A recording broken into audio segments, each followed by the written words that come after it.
मेरा निवेदन है गुरुकुल आर्यनगर से और ब्रह्मा विद्यालय से जुड़े हुए आचार्य रामसुख शास्त्री जी और कान्हाराम जी से विशेष उनका संबंध रहा। यद्यपि आचार्य जी कहीं जाते आते नहीं अब, लेकिन जब ये सुना कि भाई कान्हाराम जी अपना शरीर छोड़ करके चले गए हैं तो इन्होंने कहा कि मैं जरूर आऊँगा। उनकी श्रद्धांजलि में मेरी श्रद्धा है, आऊँगा।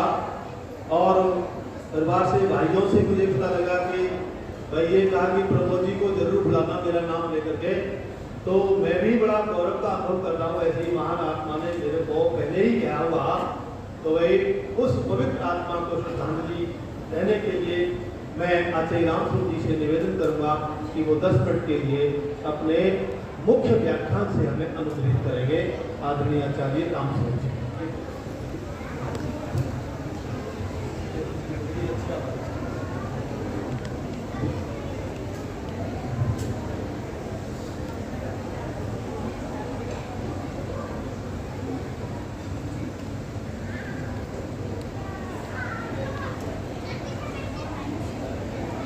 आप सभी मिलकर के गायत्री मंत्र का पाठ करेंगे। श्री कान्हाराम जी गायत्री के उपासक थे और वो कहा करते थे कि गायत्री मंत्र में वह सब कुछ है तो चारों वेदों में निहित है, इसलिए 4 वेद तो कोई नहीं पढ़ सकता। गायत्री मंत्र तो आप सबको आता होगा, परंतु गायत्री मंत्र का उच्चारण शुद्ध होना चाहिए और इसका अर्थ भी आना चाहिए। यदि गायत्री मंत्र का उच्चारण ठीक नहीं है और उसका अर्थ भी उसके अर्थ के अनुसार भी यदि हमारा जीवन नहीं है तो गायत्री मंत्र से कोई लाभ नहीं होता।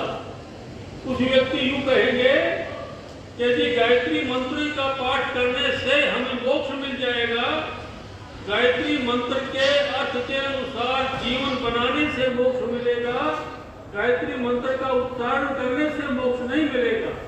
इसलिए आप बड़ी श्रद्धा के साथ गायत्री मंत्र का पाठ करेंगे। मैं आपका अधिक समय नहीं लूंगा। जरा ध्यान दें कि गायत्री मंत्र का उच्चारण कैसे होता है। आप ध्यान से सुनेंगे, सब ध्यान से सुनेंगे गायत्री मंत्र का उच्चारण कैसे होता है और फिर आप सब मिलकर के गायत्री का उच्चारण करेंगे। ओ, इसको लंबा करके बोलना है। ओ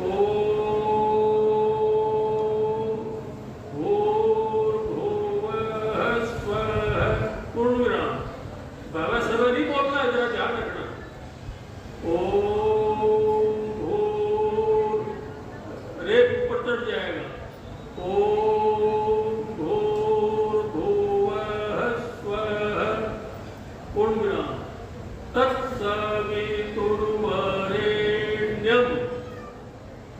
नियम भी मूल रूप में है, परंतु व्याकरण के अनुसार आधा ये में मिला हुआ है। वरेण्यम बोलना है, वरेण्यम नहीं बोलना है।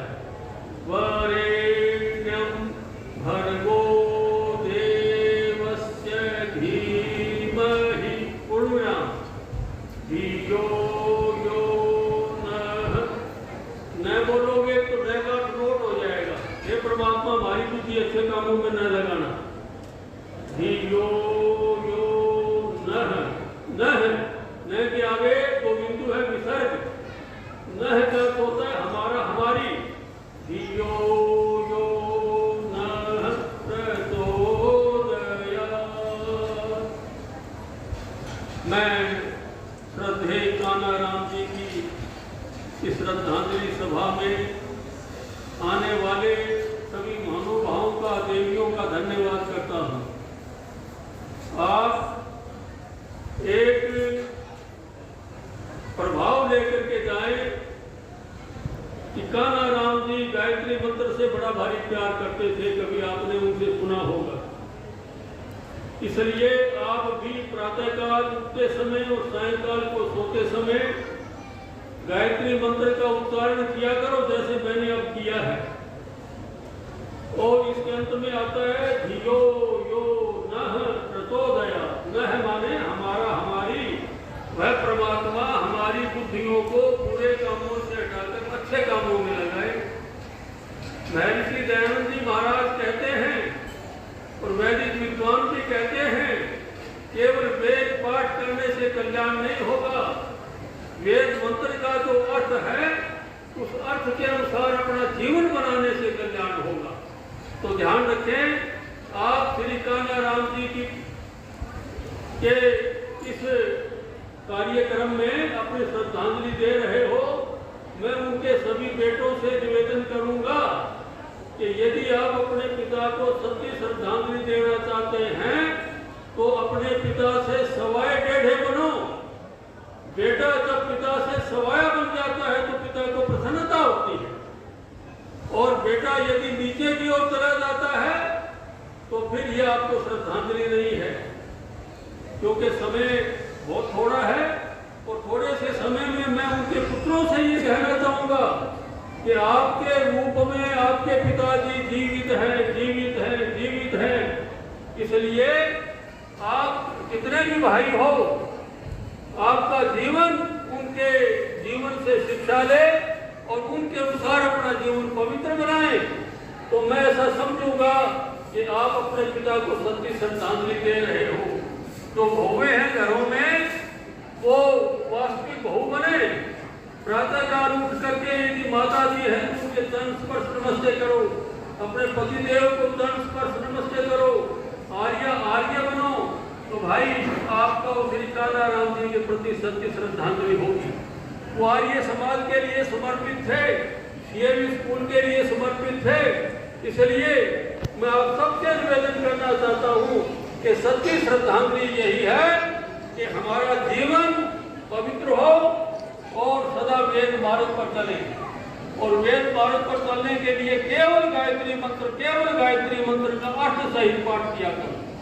यदि आप अर्थ सहित पाठ करेंगे तो निश्चित रूप से ऐसा मान लो कि आप वेद पढ़ रहे हैं।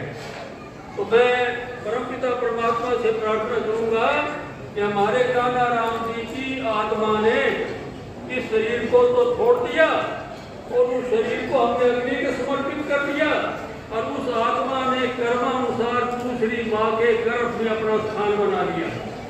और 9 महीने के पश्चात श्री कान्हा राम जी की आत्मा किसी माँ के गर्भ से उत्पन्न होकर के नया रूप धारण करेगी, नया शरीर धारण करके वो जीवात्मा अपने कार्य को आरंभ करेगी।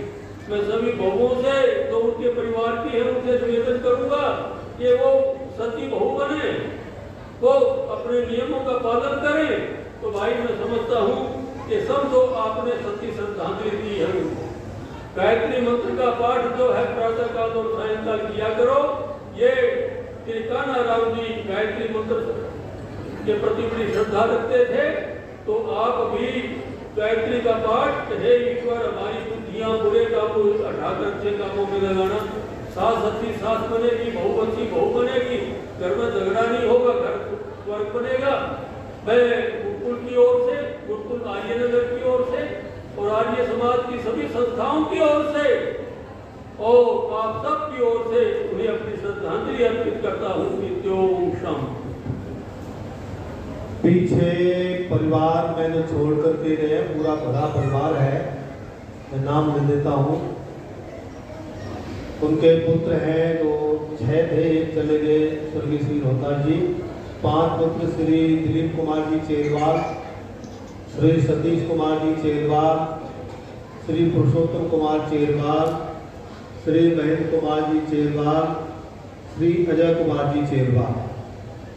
और पुत्री और दामाद, पुत्री श्रीमती लता प्रिया जी और दामाद श्री सत्यप्रकाश परिहार जी।